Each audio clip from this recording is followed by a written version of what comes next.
Hey everyone, it's Pinky and the Opposable Symposium here. And let's be honest, inflation is a real drag. It's like that one friend who eats all your snacks but never brings any.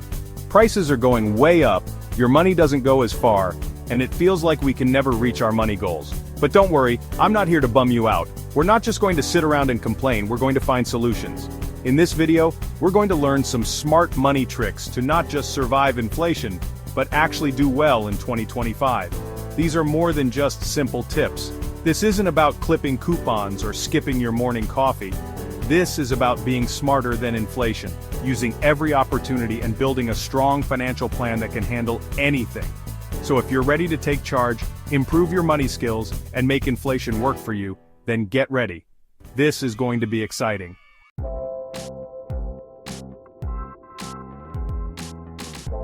Look, we all want our money to grow, and sometimes that means getting creative.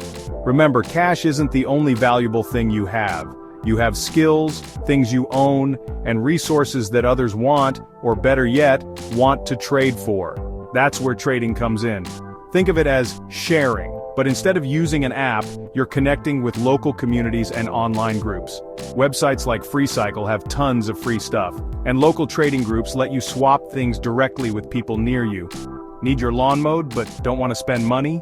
Offer a few hours of your computer skills in return. Have an old bike in your garage? Someone in your community might want it.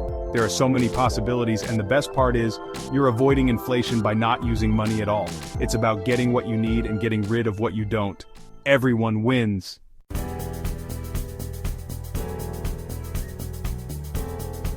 We all have things at home that we rarely use. That spare bedroom, the drill you've used twice, your driveway that's empty most of the time, these can all make you money. Apps like Airbnb and VRBO have changed how we think about spare rooms, and the same idea works for almost anything. Got a car you barely use? Sign up for Turo. Good at photography? Rent out your camera on ShareGrid. Even your empty driveway can make money through parking apps like Neighbor.com.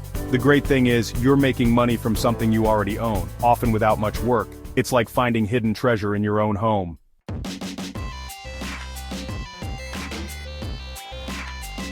Now before you think, debt, is he serious? Hear me out. Not all debt is bad, there's good debt and bad debt. Bad debt is high-interest credit card debt. Good debt is smart. Use low-interest loans to buy things that grow in value. Inflation makes your debt cheaper over time. A fixed-rate mortgage can be beneficial. You're paying back with cheaper dollars. Real estate is a good example. A rental property can be smart. As prices rise, so does rental income. You're using inflation to your advantage. It's about smart risks and making your money work for you.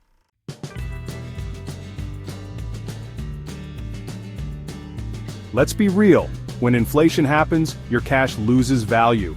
Every day that dollar buys a little less. That's why it's important to have some of your money in things that hold their value.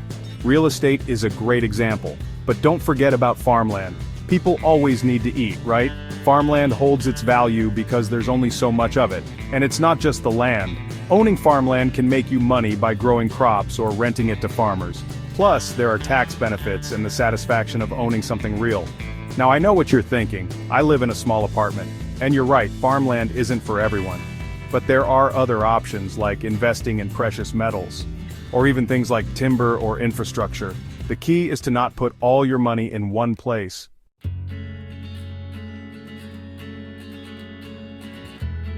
One of the biggest reasons prices go up is the increasing cost of things we buy, and you know who usually pays more? You, the customer. Every step in the process adds a little extra cost, and those costs get passed on to you. But what if you could skip that extra step? What if you could go directly to the source and get a better price?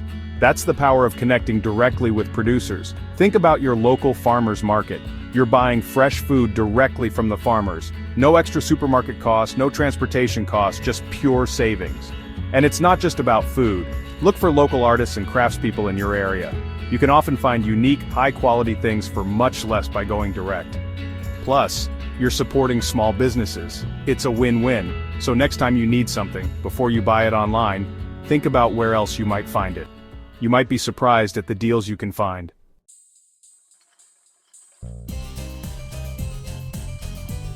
Okay, let's talk about groceries. When inflation happens, food prices go way up. Remember 2008 when the price of rice went crazy? Yeah, not fun. But here's the trick. Smart stockpiling. I'm not talking about building a doomsday bunker, but being smart about what you buy and when. Think things that last a long time. Rice, beans, lentils, canned goods, pasta. Buy these in bulk when they're on sale. Seriously, sales are powerful. You can often find deals like buy one, get one half off, or even better. This saves you money now and protects you from future price increases. Remember, saving money is like making money, especially when that dollar buys less tomorrow than it does today.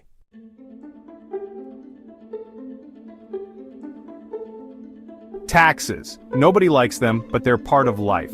The good news is you can use them to your advantage during inflation. See, many tax benefits change with inflation each year. One of the best things you can do is max out your retirement accounts, like your 401k or IRA. These accounts are great because your money grows without being taxed until you retire. And guess what? The amount you can put in these accounts often goes up with inflation, letting you protect even more of your money from taxes. It's like getting a bonus just for being smart with your money. Also, use inflation-indexed deductions. Many deductions, like those for medical expenses or state and local taxes, change each year to match rising costs. Make sure you're using everything you can. Every bit helps.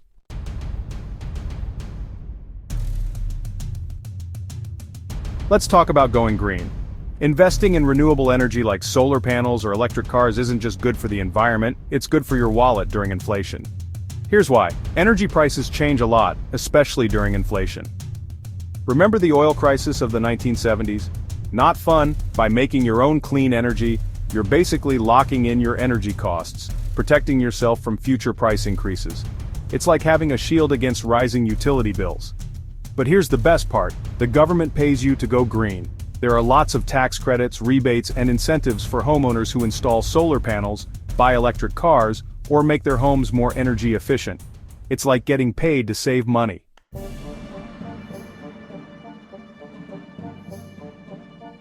Okay, so you're diversifying, you're investing in real things, but let's talk about other options. When the value of the dollar goes down, people panic. They look for anything that won't lose value quickly. This is where things like gold and silver come in. They've been considered safe for centuries. No matter what happens to the dollar, gold will always be valuable. It's something you can hold, and that's comforting when everything else feels shaky. Now I know what some of you are thinking, Graham, what about crypto? And you're right. Cryptocurrencies like Bitcoin and Ethereum are becoming popular as inflation hedges. They're not controlled by any government, and there's a limited amount of them. That makes them resistant to inflation like regular money. But remember, crypto is still risky. Don't put all your money into it. Do your research, understand the risks, and only invest what you can afford to lose.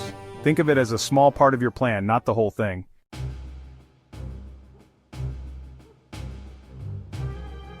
Let's talk about something cool: fractional investments. I love real estate, you love real estate, but it's not easy for everyone to invest in. That's where fractional ownership comes in. Think of it like buying a slice of pizza instead of the whole pie. Platforms like Masterworks let you invest in famous art. You know, those expensive paintings that only museums and rich people can afford. Now you can own a small piece. And as inflation goes up, so does the value of these things. And it's not just art. You can find fractional ownership in everything from fancy wines to old cars to even intellectual property. It's a way to invest in unique things that could become much more valuable over time. The best part, you don't need to be rich to start. Fractional investments let you try these exclusive markets with a little bit of money.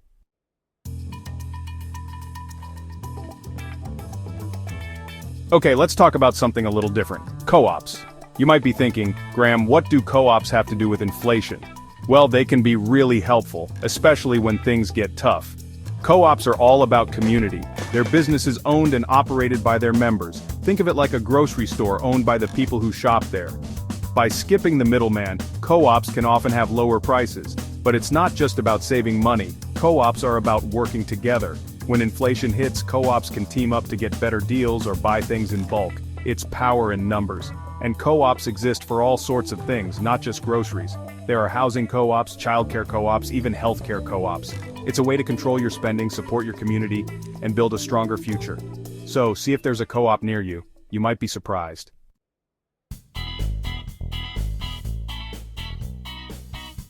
Let's talk about a strategy that's all about community and being resourceful. Local sharing. Think of it as the ultimate life hack for beating inflation. Instead of buying new, connect with people who want to borrow, lend, and share. Use what we already have and avoid waste. Apps like Olio or Neighbor Goods make it easier. Need a drill for a few hours? Borrow instead of buying. Save money and help your community. You'll be surprised at what you can find and save.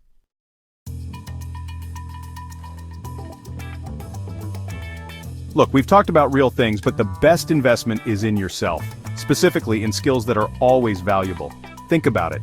Inflation makes money worth less, but it can't take away your skills. Take computer programming, for example. Lots of companies need programmers, and that's only going to increase. Digital marketing is another one. Every business needs a website, and they need people who know how to build them.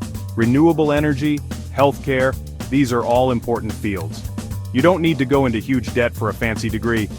Websites like Coursera, Udemy, Skillshare offer cheap courses taught by experts. You can learn at your own speed and get ahead. Investing in yourself, learning valuable skills, that's how you create real security. It's about becoming so valuable that inflation doesn't matter. You're not just keeping up, you're setting yourself up for success.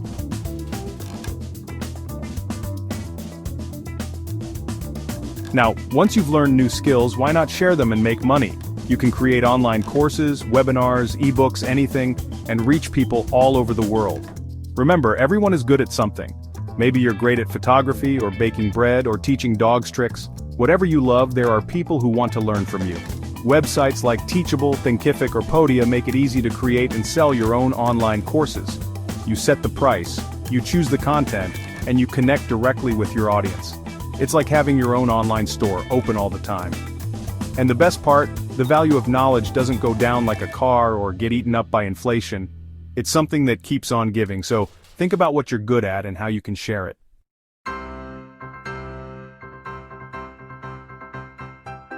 Inflation is tough, but it's also a chance for those who are willing to change. These smart strategies don't just protect you, they help you grow your wealth in ways others miss. Let me know in the comments which trick you're going to try, or share your own secret weapon against inflation. Remember, knowledge is power. Stay informed, stay creative, and let's beat inflation together.